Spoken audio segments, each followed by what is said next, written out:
वंदना बंदे जी। जी, नमो बुद्धाय जय भीम साथियों। आज हम लोग बोध गया में हैं और बोध गया में हम लोगों से पूज्य भंते जी मिले। इनसे कुछ प्रश्न करेंगे और कहाँ से आए हैं भंते जी, किसके नेतृत्व में आए हैं, किस प्रयोजन से बोध गया पधारे हैं। हम भंते जी से सवाल करेंगे।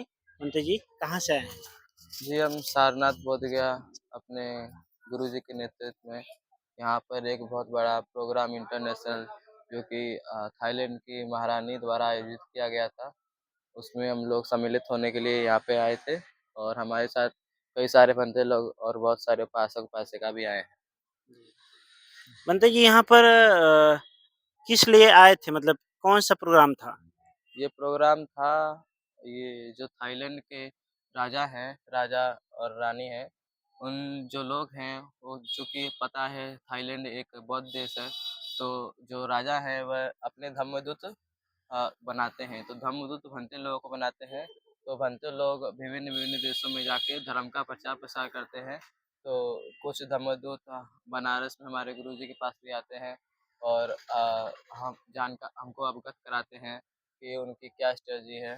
तो बताते हैं कि वहाँ का जो राजा है वह बुद्धों में ना तो धम्मों में ना तो संघों में ना तो में बहुत असीम श्रद्धा रखता है, जो कि हम लोगों को भी ये बताना चाहते हैं। तो उसी संदेशा को पहुँचाने के लिए और उसी के बारे में हम लोग पूर्ण रूप से जानने के लिए यहाँ बोधगया उस कार्यक्रम में सम्मिलित होने के लिए आए।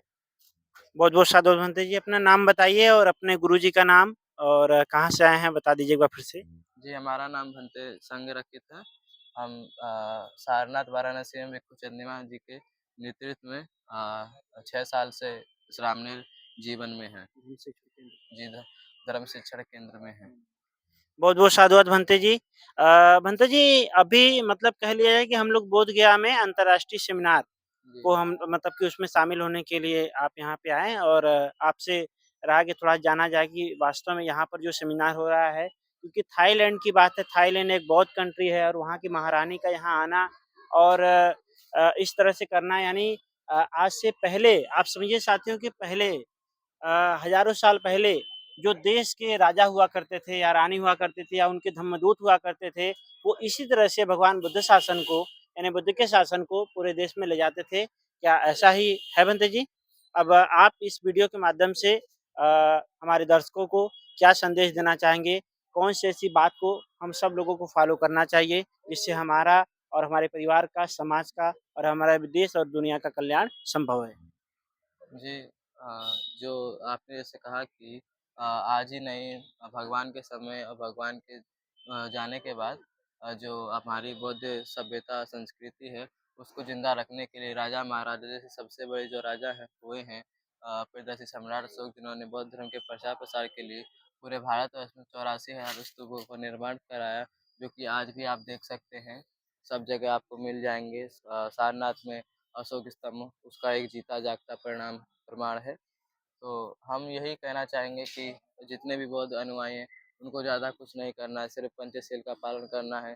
सिर्फ़ पंचशील के पालन करने से उनका जीवन सुखपूर्वक वह अपना जीवन को यापन कर सकते हैं।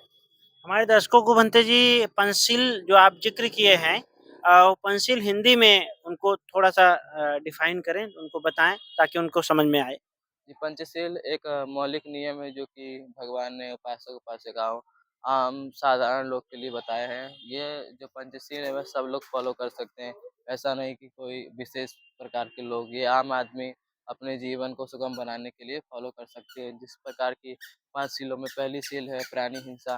व्यक्ति को प्राणी हिंसा नहीं करनी चाहिए। प्राणी हिंसा ये नहीं कि आपने किसी की हत्या कर दी, प्राणी हिंसा मन, वचन, काया, यानी कि आपको अपने मन में सोचना भी नहीं कि उसके प्रति मैं उसको मारूँगा और सोचने के बाद उससे मारना भी नहीं है।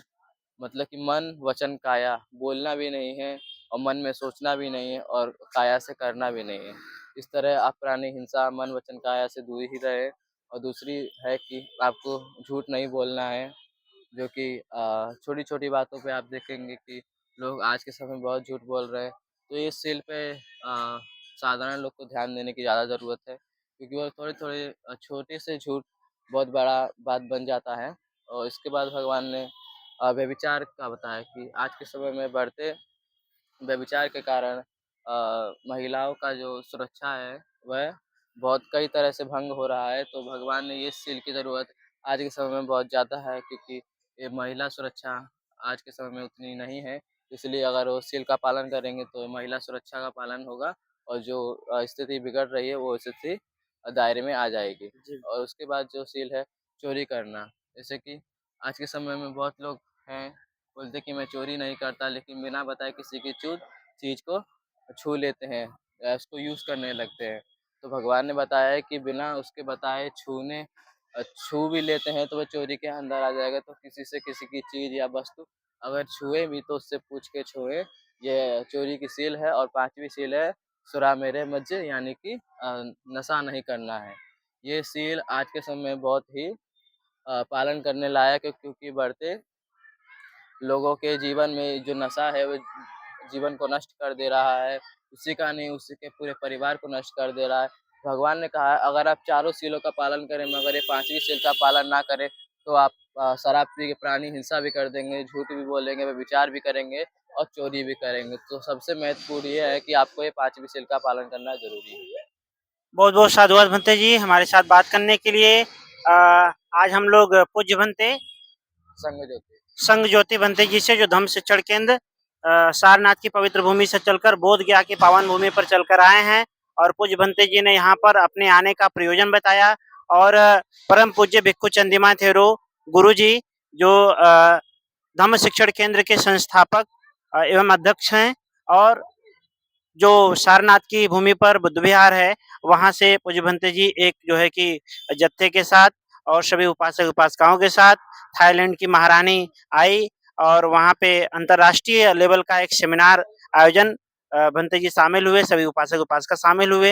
अभी पूज्य भंते जी ने सबसे इम्पोर्टेंट बात बताई हम लोगों को पंचशील के बारे में, कि हम लोगों को प्राणी हिंसा नहीं करना चाहिए, चोरी नहीं करना चाहिए साथियों, और व्यभिचार से दूर रहना चाहिए, झूठ नहीं बोलना चाहिए, नशे पत्ते से दूर रहना चाहिए। एक मनुष्य को, जब एक मनुष्य पालन करेगा, चाहे कोई लड़का हो, चाहे लड़की हो, कोई महिला हो, चाहे पुरुष हो, प्रत्येक मतलब संसार का प्रत्येक व्यक्ति, हर वो आम जनमानस के लिए तथागत भगवान बुद्ध ने एक पंचशील दिया, इसको पालन करे। और पूज्य भंते जी को मैं साधुवाद देता हूँ कि हमारे साथ जुड़ने के लिए, और पूज्य भंते जी हमें ये जानकारी दिए। और आप सब लोगों को मैं वीडियो के माध्यम से जानकारी देना चाहता हूँ। हमारे साथी कैमरामैन दीपांकर जी के साथ मैं, बोधि समाज लीडर धम्मदीप मंडल मिर्जापुर, आप लोगों को ये वीडियो दिखा रहा था। बहुत-बहुत साधुवाद साथियों। आगे अगले वीडियो में फिर मिलेंगे साथियों। आप लाइक, सब्सक्राइब और अपना कमेंट प्रतिक्रिया देते रहे, जिससे हमें बल मिले। बहुत-बहुत साधुवाद। नमो बुद्धाय। जय भीम।